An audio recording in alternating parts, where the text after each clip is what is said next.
अस्सलाम वालेकुम सर जी। जी वालेकुम सलाम। की हाल चाल है सर? अल्हम्दुलिल्लाह जी, अल्लाह पाक दा करम दावा। अच्छा सर, ਤੁਹਾਡੀ ਮਾਸ਼ਾਅੱਲਾ ਪਿਛਲੀ ਵੀਡੀਓ ਸਾਡੇ ਵੀਵਰਸ ਬੜੀ ਪਸੰਦ ਕਰ ਰਹੇ ਨੇ जी जी ਤੇ ਉਹਨਾਂ ਦੇ ਕੁਝ ਸਵਾਲ ਨੇ जी ਤੇ ਕੋਸ਼ਿਸ਼ ਕਰਾਂਗੇ ਉਹਨਾਂ ਦੇ ਜਵਾਬ ਤੁਹਾਡੇ ਕੋਲੋਂ ਲਈਏ। जी, क्यों नहीं जनाब, हुक्म करो। ਸਰ ਸਭ ਤੋਂ ਪਹਿਲਾ ਸਵਾਲ ਹੈ ਕਿ ਕੋਈ ਇੱਕ ਭਾਈ ਨੇ ਸਾਨੂੰ ਕਮੈਂਟ ਕੀਤਾ ਹੈਗਾ ਕਿ ਤੁਸੀਂ ਪਿਛਲੀ ਵੀਡੀਓ ਚੈੱਕ ਕਿਹਾ ਸੀ ਕਿ ਬੱਕਰੀਆਂ ਜਿਹੜੀਆਂ ਨੇ ਨਾ जी जी ਉਹ ਪ੍ਰੈਗਨੈਂਟ ਲੈਣੀਆਂ ਚਾਹੀਦੀਆਂ, ਯਾਨੀ ਕਿ ਗੱਭਣ ਲੈਣੀਆਂ ਚਾਹੀਦੀਆਂ। बिल्कुल सर, किया सी ਉਹ ਤੇ ਹਸਫੇ ਤੌਫੀਕ ਹੈ ਜੀ, ਜਿੱਦਾਂ ਦੀਆਂ ਬੰਦਾ ਆਪਣੀ ਗੁੰਜਾਇਸ਼ ਹੋਵੇ ਉਸ ਹਿਸਾਬ ਨਾਲ ਅਗਰ ਜੀ ਜੀ ਪ੍ਰੈਗਨੈਂਟ ਬੱਕਰੀਆਂ ਲਓਗੇ ਜੀ ਤੇ ਉਹ ਜੀ ਜ਼ਿਆਦਾ ਬਿਹਤਰ ਨੇ। ਠੀਕ ਹੈ। ਤੇ ਸਰ ਉਹ ਇਹ ਕਹਿ ਰਹੇ ਸੀ ਕਿ ਬਈ ਪ੍ਰੈਗਨੈਂਟ ਬੱਕਰੀਆਂ ਦੇ ਬਾਰੇ ਕੋਈ ਨਿਸ਼ਾਨੀ ਦੱਸੋ ਕਿ ਪ੍ਰੈਗਨੈਂਟ ਬੱਕਰੀਆਂ ਦੀ ਕੀ ਨਿਸ਼ਾਨੀ ਹੈ। ਸਰ ਪ੍ਰੈਗਨੈਂਟ ਬੱਕਰੀਆਂ ਦੀ ਇਹ ਨਿਸ਼ਾਨੀ ਹੈ ਨਾ, ਵੇਖੋ ਹੁਣ ਮਸ਼ੀਨਿਆਂ ਦੀ ਕਰਾਸ ਹੈ, ਕਨਫਰਮ। ਅੱਛਾ ਜੀ, ਮਾਸ਼ਾਅੱਲਾ। ਇੱਕ ਦੋਸਤ ਕਹਿ ਦਿੰਦੇ ਨੇ ਕਿ ਯਾਰ ਕਰਾਸ ਹੈ, ਜਿਹੜੇ ਨਵੇਂ ਵੀਵਰ ਨੇ ਉਹ ਲੈ ਲੈਂਦੇ ਨੇ, ਫਿਰ ਉਹਨਾਂ ਨੂੰ ਵਿਚਾਰਿਆਂ ਨਾਲ ਧੋਖਾ ਹੋ ਜਾਂਦਾ ਹੈ ਕਿ ਬਿਲਕੁਲ ਬੱਕਰੀਆਂ ਫੰਡਰ ਨਿਕਲ ਆਉਂਦੀਆਂ ਨੇ, ਬਿਲਕੁਲ ਉਹ ਨੁਕਸਾਨ ਹੋ ਜਾਂਦਾ ਹੈ। ਐਵੇਂ ਹੀ ਹੈ। ਬੱਕਰੀ ਦੀ ਪਹਿਲੀ ਨਿਸ਼ਾਨੀ ਤੇ ਇਹ ਹੈ ਕਿ ਬੱਕਰੀ ਨੂੰ ਚੰਗੇ ਤਰੀਕੇ ਨਾਲ ਦੇਖੋ, ਠੀਕ ਹੋ ਉਸ ਤੋਂ ਬਾਅਦ ਉਹਦਾ ਥਣ ਚੱਡਾ ਵੇਖੋ, ਬੱਕਰੀ ਤਲੋਂ ਠੀਕ ਹੈ। ਜਦੋਂ ਬੱਕਰੀ 3 ਮਹੀਨਿਆਂ ਦੀ ਪ੍ਰੈਗਨੈਂਟ ਹੋਏਗੀ, ਉਹਦੇ ਜਿਹੜੇ ਥਣ ਹੈ ਨਾ, ਇਹ ਮੈਂ ਜਿਹੜੇ ਆਗੇ ਵਿਖਾ ਦੇਣਾ ਜੀ ਤੁਹਾਨੂੰ। ਜੀ ਇਹ ਵਿੱਚੋਂ ਕੱਢੋਗੇ ਨਾ ਜਿਸ ਟਾਈਮ, ਇਹ ਵੇਖੋ, ਇਹ ਵੇਖੋ, ਇਹ ਚੀੜ ਟੈਬ ਨਿਕਲੇਗਾ, ਯਾਨੀ ਉਹ ਪਤਾ ਲੱਗੇਗਾ ਕਿ ਇਹ ਗੱਭਣ ਹੈ। ਹੁਣ ਹੱਥਾਂ ਦੇ ਨਾ ਚੀੜ ਵਗੈਰਾ ਲੱਗੇਗੀ। ਹਾਂਜੀ ਹਾਂਜੀ ਠੀਕ ਹੈ। ਇਹ ਮਾਸ਼ਾਅੱਲਾ ਦੋ ਨਿਸ਼ਾਨੀਆਂ ਨੇ। ਦੂਜੇ ਨੰਬਰ 3 ਮਹੀਨਿਆਂ ਵਾਲੀ ਬੱਕਰੀ ਦੇ ਕਨਫਰਮ ਰੂਮ ਹੋਏਗੀ ਪੇਟ ਵੱਲੋਂ ਵੀ, ਠੀਕ ਹੋ ਤੇ ਗਿਆ। ਮਾਸ਼ਾਅੱਲਾ ਯਾਨੀ 3 ਮਹੀਨੇ 3.5 ਮਹੀਨਿਆਂ ਬਾਅਦ ਤੇ ਬੱਚਾ ਗਰੋ ਕਰਨ ਲੱਗ ਜਾਂਦਾ ਨਾ, ਗਰੋਥ। ਹਾਂਜੀ ਹਾਂਜੀ ਹਾਂਜੀ ठीक हो गया। अच्छा सर, दूसरा सवाल है कि वो भाई बोल रहे हैं कि 4-5 बकरियां अगर कोई भाई लवे जी तो इको घर चो लेना लाजम है या मुख्तलिफ घर चो लेना? ਸਰ ਗੱਲ ਪਤਾ ਕੀ ਹੈ, ਅਗਰ ਤੁਸੀਂ ਕਿਸੇ ਘਰ ਕੋਲੋਂ ਲਓਗੇ ਨਾ ਬੱਕਰੀਆਂ, ਛੇੜੂ ਕੋਲੋਂ ਲਓਗੇ, ਉਹਨਾਂ 'ਚ ਜ਼ਿਆਦਾ ਬਿਹਤਰ ਰਹੇਗਾ। ठीक हो गया। ਉਹ ਅੱਛੀ ਬਲੱਡ ਲਾਈਨ ਹੋਏਗੀ, ਉਹਦੇ ਤੁਸੀਂ ਬੱਕਰਾ ਕ੍ਰਾਸ ਕਰੋਗੇ ਤੇ ਮਾਸ਼ਾਅੱਲਾ ਉਹ ਫਿਰ ਅੱਛਾ ਰਿਜ਼ਲਟ ਦੇਗਾ ਤੁਹਾਨੂੰ, ਅੱਛੇ ਬੱਚੇ ਆਣਗੇ ਤੇ ਅਗੋਂ ਤੁਹਾਡੀ ਉਹਦੇ ਹਿਸਾਬ ਨਾਲ ਇਨਕਮ ਅੱਛੀ ਹੋਏਗੀ।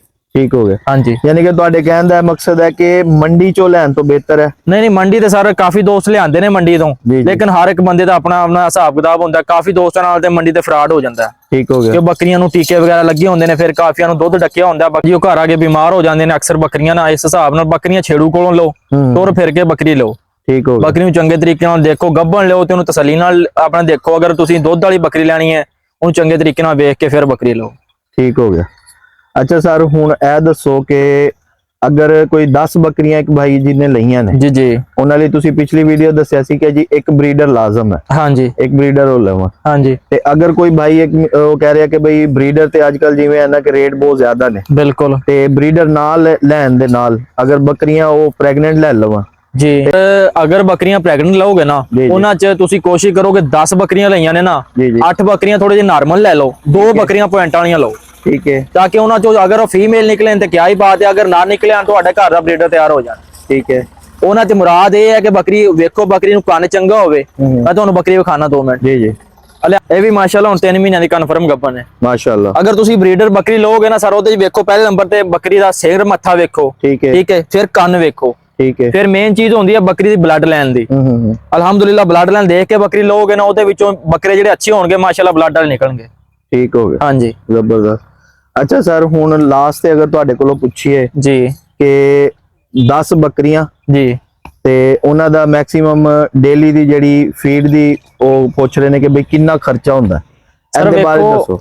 ਸ਼ਹਿਰ ਦੇ ਵਿੱਚ ਤੇ ਜ਼ਰੀ ਗੱਲ ਹੈ ਕਿ ਹਰ ਸ਼ੈ ਹੀ ਮੁੱਲ ਦੀ ਆ। ਸਾਡੇ ਤਾਂ ਪਿੰਡਾਂ ਦੇ ਹੱਥਾਂ 'ਚ ਅਸੀਂ ਤਾਂ ਲਾਂਗੀ ਲੂੰਗੀ ਲੱਭ ਗਿਆ, ਚਟਾਲਾ ਲੱਭ ਗਿਆ, ਹੁਣ ਕਣਕ ਖਾ ਰਹੀਆਂ ਨੇ, ਰਾਇਆ ਵਗੈਰਾ, ਇਹ ਵੀ ਅਸੀਂ ਮੁੱਲ ਹੀ ਲੈਨੇ ਆ। ਤੇ ਲੇਕਿਨ ਸ਼ਹਿਰਦਾਰੀ ਵਾਲਿਆਂ ਨੂੰ ਹੋਣਾ ਚਾਹੀਦਾ ਕਿ ਲੂਸਣ ਦੀ ਹੁਣ ਮੌਸਮ ਹੈ, ਅਗਰ ਲੂਸਣ ਲੈਣ ਤਾਂ ਬੈਸਟ ਹੈ, ਲੂਸਣ ਪਾਇਆ ਜਾਵੇ ਬੱਕਰੀਆਂ ਨੂੰ, ਤੇ ਦਾਣਾ ਬੱਕਰੀਆਂ ਨੂੰ ਸਰਦੀ 'ਚ ਲਾਜ਼ਮਾਨ ਹੈ। ਠੀਕ ਹੋ ਗਿਆ। ਸਰ ਇਹਦੀ ਕੋਈ ਕਾਸਟ ਦਾ ਆਈਡੀਆ ਹੈ ਤੁਹਾਨੂੰ? ਕਿਉਂਕਿ ਕਾਫੀ ਸਾਰੇ ਵੀਵਰਸ ਇਹ ਪੁੱਛ ਰਹੇ ਆ ਕਿ ਬਈ ਪਰ ਡੇ ਇੱਕ ਬੱਕਰੀ ਤੇ ਕਿੰਨਾ ਖਰਚਾ ਹੁੰਦਾ? ਸਰ ਵੇਖੋ ਕਿ ਬੱਕਰੀ ਦੇ ਇੱਕ ਤੇ ਤੁਸੀਂ ਲਾ ਲਓ ਕਿ ਕਿਲੋ ਗੰਦਮ ਨੇ ਬੱਕਰੀ ਨੂੰ ਡੇਲੀ ਦੀ ਹੋਣੀ ਚਾਹੀਦੀ ਹੈ। ਠੀਕ ਹੈ। ਤੇ ਪਰਸੀਨ ਚਟਾਲਾ ਤੁਸੀਂ ਪਾਓਗੇ, ਨਾਰਮਲ ਖਰਚਾ ਮਿਸਾਲ ਤੌਰ ਤੇ ਅੱਜ ਦਾ ਜਿਹੜਾ ਰੇਟ 130-40 ਰੁਪਏ ਤੇ ਗੰਦਮ ਹੈ, ਠੀਕ ਹੋ ਗਿਆ। ਕਿਲੋ ਉਹ ਹੋਗੀ ਤੇ 200-250 ਰੁਪਏ ਦਾ ਚਟਾਲਾ ਵੀ ਹੋ ਗਿਆ, ਯਾਨੀ 500 ਰੁਪਇਆ ਪਰ ਬੱਕਰੀ ਦਾ ਖਰਚਾ ਹੈ। ਠੀਕ ਹੋ ਗਿਆ ਜੀ ਤੇ ਸਰ 500 ਰੁਪਏ ਅਗਰ ਬੱਕਰੀ ਤੇ ਖਰਚਾ ਕਰਕੇ ਜੀ ਤੇ ਉਹਦੇ ਕੋਲੋਂ ਇਨਕਮ ਸਾਲ ਦੇ ਬਾਅਦ ਕਿੰਨੀ ਕੁ ਮਿਲਦੀ? ਸਾਰਾ ਇਨਕਮ ਅਲਹਮਦੁਲਿल्लाह ਗੱਲ ਪਤਾ ਕੀ, ਅਗਰ ਤੁਸੀਂ ਚੀਜ਼ ਅੱਛੀ ਰੱਖੀ ਹੈ ਨਾ, ਜੀ ਜੀ ਜਿੱਥੇ ਤੁਸੀਂ 10 ਲੈਣੀ ਹੈ 5 ਲੈ ਲਓ, ਚੀਜ਼ ਅੱਛੀ ਹੋਏਗੀ। ਅੱਜ ਦੀ ਮਹਿੰਗਾਈ ਦੇ ਦੌਰ ਵਿੱਚ ਕਾਫੀ ਦੋਸਤ ਹੁੰਦੇ ਨੇ ਕਿ ਬੱਕਰੀਆਂ 10 ਲੈ ਲੈਂਦੇ ਨੇ, ਤੇ ਕੱਲ ਨੂੰ ਬੱਚਿਆਂ ਦੇ ਜਦੋਂ ਵੇਖਦੇ ਨੇ ਹਿਸਾਬ ਕਿਤਾਬ ਉਹਨਾਂ ਦੀ ਕੋਈ ਚੱਸ ਨਹੀਂ ਆਉਂਦੀ। 5 ਬੱਕਰੀਆਂ ਲਓਗੇ, ਉਹਨਾਂ ਜਿਹੜੇ ਬੱਚੇ ਜੰਮਣਗੇ ਅਲਹਮਦੁਲਿल्लाह। ਹੁਣ ਮੈਂ ਆਪਣੀਆਂ ਬੱਕਰੀਆਂ ਦਾ 50-60 ਹਜ਼ਾਰ ਦਾ ਬੱਚਾ ਨਾਰਮਲ ਰੇਟ ਤੇ ਵੇਚਦਾ। ਜ਼ਬਰਦਸਤ। ਹੁਣ ਵੀ ਅਲਹਮਦੁਲਿल्लाह ਮੇਰੀਆਂ 5 ਬੱਕਰੀਆਂ ਸੂਈਆਂ ਪਈਆਂ ਨੇ। ਠੀਕ ਹੋ ਗਿਆ। 5 ਤਲੇ ਲੈ ਲੈਨੇ, ਇੱਕ ਤਲੇ 3 ਨੇ, ਫਿਰ ਦੋਹਾਂ ਤਲੇ 3-3 ਨੇ। ਠੀਕ ਹੋ ਗਿਆ। ਹਾਂਜੀ ਤੇ ਸਰ ਆਪਣੀ ਇਹ ਵੀਡੀਓ ਵੇਖ ਕੇ ਅਗਰ ਜੀ। ਕੋਈ ਤੁਹਾਡੇ ਕੋਲੋਂ ਤੁਹਾਡੇ ਘਰ ਦੀ ਬਰੀਡ ਖਰੀਦਣਾ ਚਾਹੁੰਦਾ ਹੈ ਜੀ ਤੇ ਉਹਦੇ ਬਾਰੇ ਦੱਸ ਦਿਓ। ਸਰ ਵੈਸੇ ਮੈਂ ਫਾਰਸੇਲ ਤੇ ਕੋਈ ਨਹੀਂ ਕਰਦਾ, ਅਗਰ ਤੁਹਾਡੇ ਥਰੂ ਕੋਈ ਦੋਸਤ ਲਏਗਾ ਤੇ ਦੇ ਦੇਾਂਗੇ, ਕੋਈ ਪੱਠ ਦੇ ਦੇਾਂਗੇ, ਕੋਈ ਠੀਕ ਬੱਕਰੀ ਹੈ। ਲੈ ਤੇ ਇਨਸ਼ਾਅੱਲਾ ਦੇਾਂਗੇ। ਤੇ ਸਰ ਫੋਨ ਨੰਬਰ ਆਪਣਾ ਦੱਸ ਦਿਓ ਇੱਕ ਵਾਰੀ। 0307 ਜੀ 6940 187। ਠੀਕ ਹੋ ਗਿਆ। ਵਾਲੇ ਸਾਹਿਬ ਦਾ ਨਾਮ मोहम्मद जमील गुजर, ठीक मेरा है। नाम मोहम्मद खलील गुजर। सर एड्रेस एक बारी दोबारा दस दो। एड्रेस जनाब जिला मेरा बिहाड़ी, ठीक हो लोकेशन टिब्बा सुल्तानपुर, चक नंबर 120 WP। ठीक हो गया सर। एक बारी अपना जेड़ा ब्रीडर है न्यू जी, ब्रीडर जी, ਉਹਦਾ जी। जरा दिखा दो जी सर जी। सर ਇਹ ਹੁਣ ਮਾਸ਼ਾਅੱਲਾ ਮੇਰੇ ਕੋਲ ਆਪਣੇ ਘਰ ਦਾ ਜਿਹੜਾ 6 ਦੰਦ ਹੋ ਗਿਆ जी जी ਮਾਸ਼ਾਅੱਲਾ 46 ਪਲੱਸ ਹੈ, 60 ਜ਼ਬਰਦਸਤ। ਲੰਬਾਈ ਹੈ ਇਹਦੀ, ਮੂੰਹ ਅਜੇ ਠੀਕ 6 ਦੰਦ ਹੈ। माशाल्लाह। ਹਾਂਜੀ ਔਰ ਮੇਰੇ ਕੋਲ ਜ਼ਿਆਦਾ ਬੱਕਰੀਆਂ ਇਸ ਬੱਕਰੇ ਵੱਡੇ ਦੀਆਂ ਕਰਾਸ ਨੇ, ठीक ਇਹ है। ਤੋਂ ਮੈਂ ਪਹਿਲਾਂ ਬਰੀਡ ਲੈ ਚੁੱਕਿਆ। अच्छा हाँ जी। जबरदस्त। सर जेड़ा मौजूदा ब्रीडर है जिंदियां बकरियां क्रास ने ਜੀ वो ब्रीडर ਆ ਗਿਆ, ਥੋੜੀਆਂ ਲੱਤਾਂ ਦਾ ਮਸਲਾ ਲਾ ਲਓ, ਇਹ ਜਮਾਂਦਰੋਂ ਬੱਕਰਾ ਇੰਜ ਕਰ ਗਿਆ ਸੀ। सही। ਤੇ ਬਾਕੀ ਮਾਸ਼ਾਅੱਲਾ ਬਰੀਡਰ ਦੇ ਪੁਆਇੰਟ ਵੇਖੋ, ਉੱਚਾ ਮੱਥਾ, ਕੰਨ ਮਾਸ਼ਾਅੱਲਾ। ਜਿਹੜੇ ਅੱਜ ਕੱਲ ਕਹਿੰਦੀ ਹੈ ਨਾ ਵਾਮ ਕੰਨ ਹੋਣ, हाँ ਵੇਖੋ जी हाँ जी माशाल्लाह। ਬਿਲਕੁਲ जबरदस्त। ਪਾਨ ਦਾ ਪੱਤਾ, ਚੌੜਾ ਕੰਨ ਤੇ ਇੰਜ ਲੰਮਾ ਸਿੱਧਾ ਬੱਕਰਾ। ਇਹ माशाल्लाह। ਹੁੰਦਾ ਮਾਸ਼ਾਅੱਲਾ ਬਰੀਡਰ ਵੇਖਣਾ ਪੈਂਦੇ ਆ, ਬਰੀਡਰ 'ਚ ਵੀ ਹਰ ਕਮੀ। ਬਿਲਕੁਲ। ਹਰ ਬੰਦਾ ਕਹਿ ਦਿੰਦਾ ਕਿ ਯਾਰ ਬਰੀਡਰ ਦਾ ਕੱਲ ਹੁੰਦਾ ਮਾਂ ਪਿਓ ਪਿੱਛੋਂ ਖਾਨਦਾਨ ਚੰਗਾ ਹੋਵੇ, ਫਿਰ ਬਰੀਡਰ ਸੋਹਣਾ ਲੱਗਦਾ। बिल्कुल ਹਾਂਜੀ ठीक हो गया सर जी। ਠੀਕ ਹੋ ਗਿਆ ਸਰ। ਬਾਕੀ ਮੇਰਾ ਚੈਨਲ ਹੈ ਖਲੀਲ ਗੁੱਜਰ ਗੋਟ ਫਾਰਮ ਤੋਂ, माशाल्लाह ਠੀਕ ਹੈ, ਲਿੰਕ ਤੁਸੀਂ ਡਿਸਕ੍ਰਿਪਸ਼ਨ 'ਚ ਲਾ ਦਿਆ ਜੇ। ठीक हो गया ਤੇ जरूर ਬਾਕੀ सर। ਮੇਰੇ ਦੋਸਤਾਂ ਨੂੰ ਰਿਕੁਐਸਟ ਹੈ ਕਿ ਮਾਸ਼ਾਅੱਲਾ ਮੇਰੇ ਟੋਟਲ ਜਾਨਵਰਾਂ ਦੇ, ਬੱਕਰੀਆਂ ਦੀਆਂ, ਬੱਚਿਆਂ ਦੀਆਂ ਵੀਡੀਓ ਮੇਰੇ ਆਪਣੇ ਚੈਨਲ ਤੇ ਨੇ, माशाल्लाह ਉਹਨੂੰ ਸਬਸਕ੍ਰਾਈਬ ਵੀ ਕਰਿਆ ਦੇ, ਨਾਲ ਲਾਈਕ ਤੇ ਸ਼ੇਅਰ ਕਰਿਆ ਜੀ। इंशाल्लाह जरूर जी। तो फ्रेंड्स ये थी आज की वीडियो। उम्मीद करते हैं आपको आज की वीडियो अच्छी लगी होगी। इंशाल्लाह नेक्स्ट वीडियो में आपके साथ मुलाकात करेंगे। अल्लाह हाफिज।